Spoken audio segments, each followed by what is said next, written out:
Vous savez, récemment, j'ai reçu la liste de fournitures de mon fils. Ouh là là là là là là. La première question que je me suis posée, mais je dis où? Le gars, là, la liste de fournitures qu'on vient de lui donner, là, c'est pour l'université en même temps ou bien quoi? Ben non, c'était pas pour l'université. C'est une liste de fournitures en bonne et due forme. Mais vous savez, souvent, la difficulté qu'on rencontre, c'est qu'on n'est pas préparé.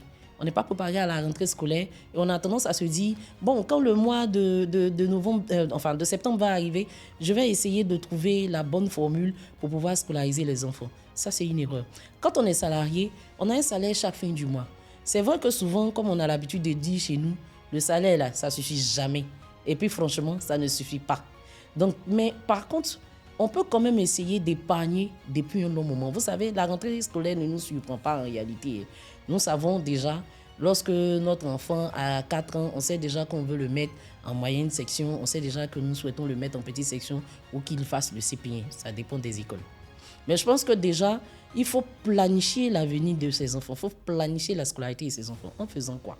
Très simplement, j'ai un salaire. Nous allons prendre un salaire basique de 200 000 francs. C'est vrai que la règle dit 50, 30, 20. Vous avez certainement déjà dû entendre cette méthode-là de 50, 30, 20.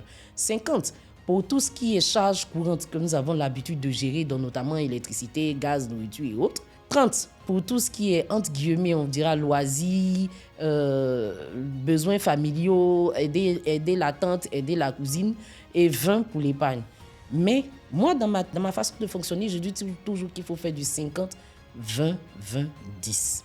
10 derrière, en fait, c'est ce qui nous permet d'épargner et de ne pas avoir de mauvaises surprises à la rentrée scolaire.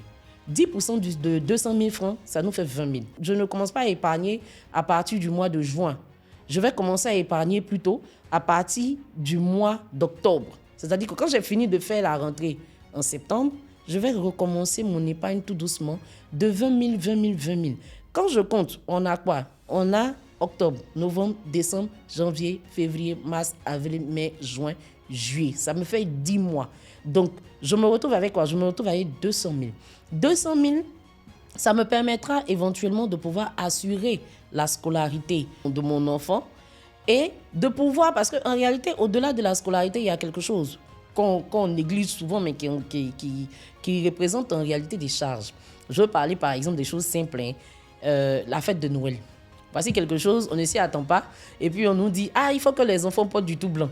Bon, vous imaginez que si vous avez tout dépensé, déjà depuis le mois de septembre, vous n'avez plus rien pour gérer l'uniforme qu'il doit porter à Noël. Et là, par contre, ça frustre les enfants.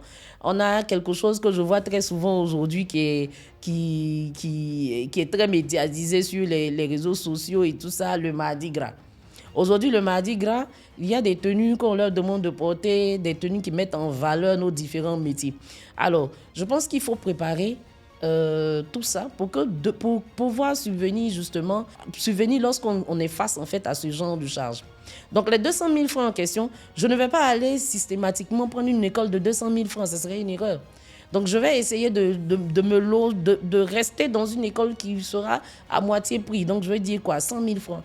Et les autres 100 000 justement vont me permettre de pouvoir gérer un peu les cahiers, un peu les petites dépenses du départ et puis aussi tout ce qui viendra comme événement extérieur.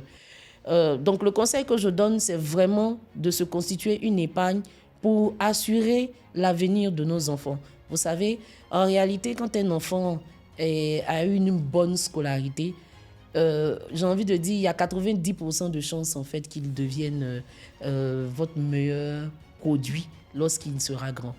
Et donc voilà un peu le conseil que je voulais partager avec vous. N'hésitez pas à me faire des retours, à me dire ce que vous en pensez et à donner vos avis sur comment est-ce que vous gérez la rentrée scolaire de vos enfants. Merci, c'était le Bureau des Humains.